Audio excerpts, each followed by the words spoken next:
It is 10 o'clock on Wednesday morning, and I thank you very much for joining me. I just want to switch gears a little bit this week and give you an idea of where we were, where we are, and where we're going. Now, for those of you who have been tuning in for the last few weeks, you've noticed that we've had some challenges. And what happened was I was testing a piece of software. I had tested it prior to launching the show, and it seemed to be working properly.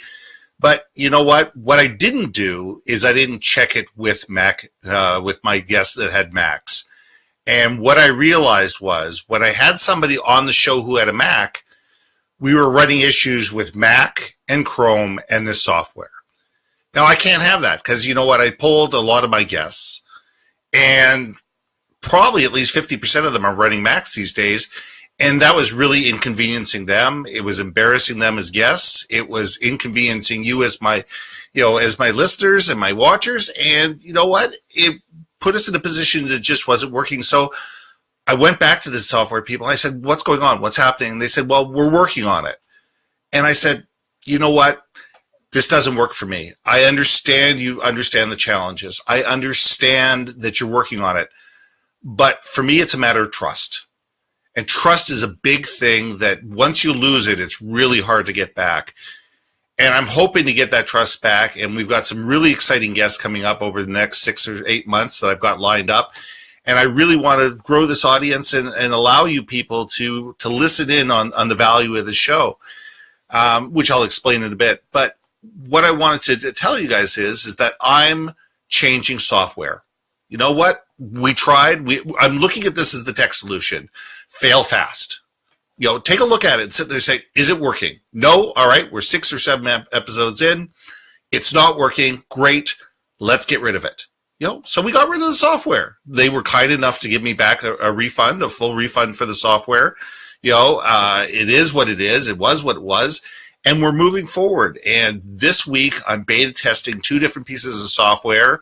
I have 2 different people that I trust that have been using them both for years. They both enjoy the software. They both think that it's really good. I'm testing it, and by next Wednesday, we will be up and running and have something that is more bulletproof. And I know when I say I'm going to be up at 10 o'clock, I'll be able to get online. My guests will be able to get online, and you guys will be able to watch my show. Now, the better thing about this is this software allows you guys to pre-register for the show. So that means that you don't have to sit there and go, oh my God, it's 10 o'clock.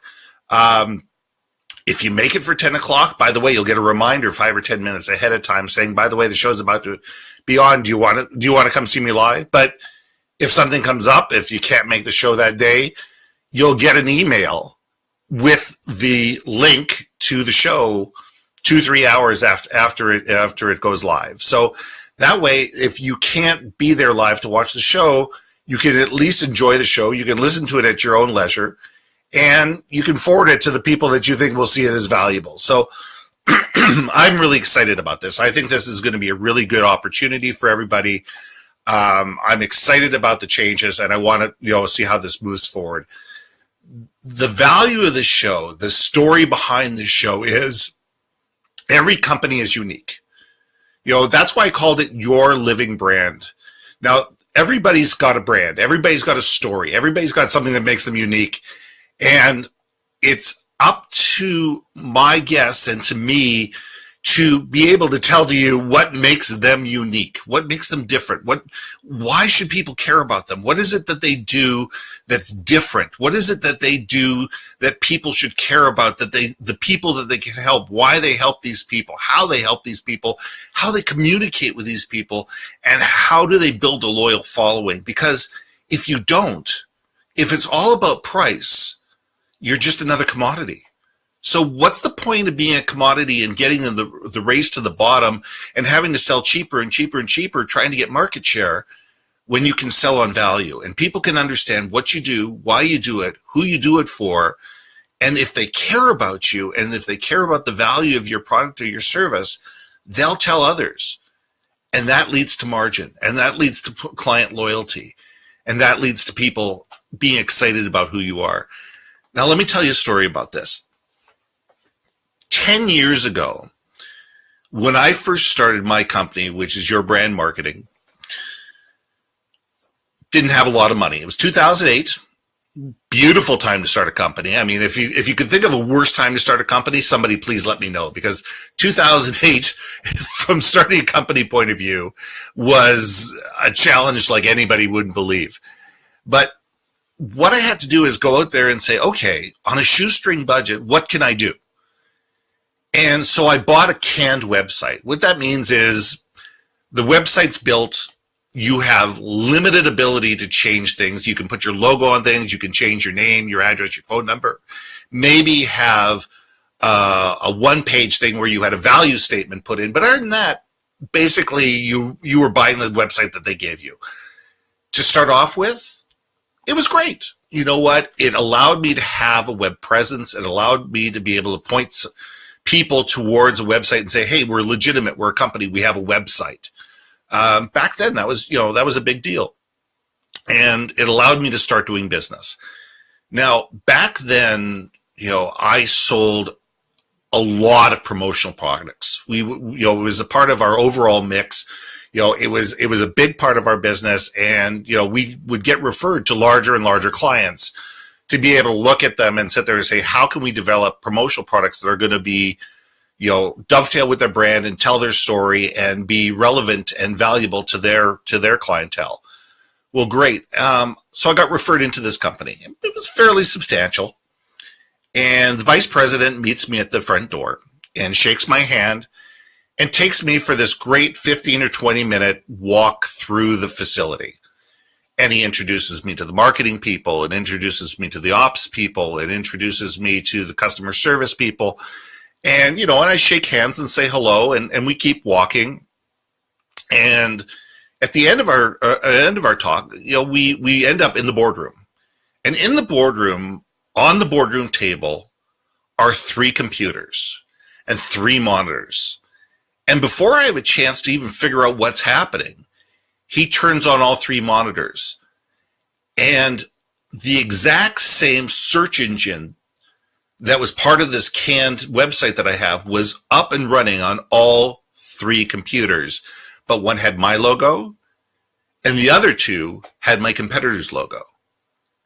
And his question to me was immediate. And the question is, you all buy from the same place. You all buy at the same price. You all have access to the exact same products.